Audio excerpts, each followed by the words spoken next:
আসসালামু আলাইকুম রহমতুল্লাহ।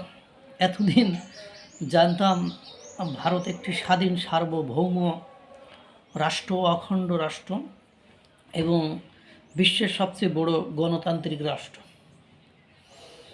এখন আজকে একটা ফটোকার্ড দেখলাম, এখন টিভির ফেসবুকের ফটোকার্ড, এরকম যে ভারতের অখণ্ডতা ও সার্বভৌমত্ব বাংলাদেশের উপর নির্ভরশীল, ভারতকে সাবধান হয়ে যাওয়ার আহ্বান করেছে নাহিদ ইসলাম।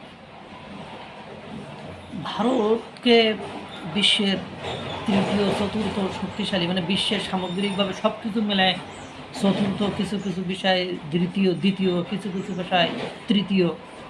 এবং ভারতের খাদ্যশস্য, বিশেষ করে চাল রপ্তানিতে ভারত পৃথিবীতে 1 নম্বর। এবং ভারতের সাথে বিশ্বের সবচেয়ে বাঘা বাঘা রাষ্ট্রগুলোর সম্পর্ক ভালো, C5, এবং বর্তমান সময়ে যে 5 বাঘা রাষ্ট্র, সেই বাঘা রাষ্ট্রের মধ্যে ভারত অন্যতম একটি। তো তাদের স্বাধীনতা, সার্বভৌমত্ব, অখণ্ডতা যদি বাংলাদেশের উপর নির্ভরশীল হয়, তাহলে তো বুঝতে হবে যে ভারতের স্বাধীনতা, সার্বভৌমত্ব, ভারতের জনগণ মানে যে এখন শান্তিতে আছে, বা তাদের স্বাধীনতা, সার্বভৌমত্ব বা যে অখণ্ডতাতে নিয়ে ঠিকই আছে, তাতে তো বাংলাদেশের দয়ার উপরে। তাহলে তাদের সাথে কেন মর্যাদার কথা, মানে চোখে চোখ রেখে কথা বলবে না? তাদেরকে তো একটু বাংলাদেশের সমীহ সম্মান করে চলা উচিত। কারণ বাংলাদেশের 20 কোটি মানুষ, ওদের 150 কোটি মানুষ। হ্যাঁ, মানে এরা যদি 20 কোটি মানুষ যদি মার্চ করে, তো 150 কোটি মানুষ, তাহলে তো মনে করেন ওই বঙ্গোপসাগরে যে বা গঙ্গা গঙ্গা নদীতে যে মানে সুপি খেয়ে মরা ছাড়া তো আমি আর বিকল্প কোনো পথ দেখি না। মানে কি একটা বক্তব্য মানুষ শিখেছে, যে বক্তব্য দিতে পারলেই হলো। আমি মানে নেপাল, ভুটান বা তার চেয়ে ক্ষুদ্র যে রাষ্ট্রগুলো আছে তাদেরকেও ছোট করে দেখি না, কিন্তু যখন আপনি মানে ছাগল হয়ে বাঘের সাথে লাগতে যাবেন, তখন সেটা কতটা যুক্তিসঙ্গত এটাও তো আপনাকে ভাবতে হবে। মানে এমন একটা পরিবেশ পরিস্থিতি আমি দেখছি যে যে কোনো পলিসিতে ভারতের সাথে মানে লাগাইতে হইব, মানে ঝামেলা লাগাতে হবে, মানে এনি হাউ। মানে এরকম একটা পরিবেশ পরিস্থিতি প্রত্যেকটি মানে বক্তা নয়, প্রত্যেকটি রাজনৈতিক ব্যক্তিত্ব যিনি প্রধান আছেন, তাদের মুখ থেকে যেসব বক্তব্য বাইর হচ্ছে বর্তমান সময়ে, তাতে করে মনে হচ্ছে যে ভারতের সাথে এনিহাও তাদের একটা ক্যাসাল লাগাইতে হবে, লাগাই বাংলাদেশের স্বাধীনতা, সার্বভৌমত্ব 1971 সালে মুক্তিযুদ্ধের মাধ্যমে যে স্বাধীনতা আমরা অর্জন করেছিলাম, যে সার্বভৌমত্ব আমরা অর্জন করেছি, সেটাকে নস্যাৎ করতে হবে। বাংলাদেশের আরও কিছু মানে মানচিত্র থেকে আরও কিছু অংশকে মানে কাটসাট করে লোকের দিয়ে দিতে হবে, বা 7 সিস্টার্সের জায়গায় 8 সিস্টার, 9 সিস্টার, 10 সিস্টার বানাতে হবে। বিষয়টা কি এরকম জায়গায় নিয়ে যাচ্ছে?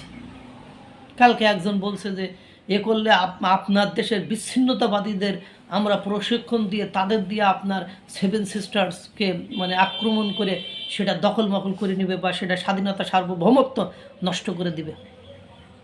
এটা মানে আমি কিছু বুঝতেছি না যে বক্তব্যের ধরন কি। মানে ভারত তাহলে কি তাদের স্বাধীনতা, সার্বভৌমত্ব বাংলাদেশের দয়ার উপর, করুণার উপর, মানে যেখানে বলাই হচ্ছে যে বাংলাদেশ যায় যে স্বাধীন দেশ, যারা মুক্তিযুদ্ধ বিরোধী, স্বাধীনতা বিরোধী, তারা বলতেছে যে এই স্বাধীনতা তো ভারত পাকিস্তানের সাথে যুদ্ধ করে এই স্বাধীনতা অর্জন করেছে, এই জন্য বিজয় দিবস মানে না, এ মানে না, তা মানে না।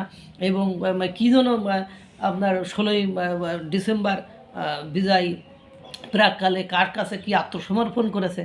আবার সেই বিশ্বের সেই মানে শক্তিশালী রাষ্ট্রকে আবার এদিকে তাদের স্বাধীনতা, সার্বভৌমত্ব, আজ বাংলাদেশের যে স্বাধীনতা, সার্বভৌমত্ব আছে, সেই স্বাধীনতা, সার্বভৌমত্বের কিচ্ছু হবে না।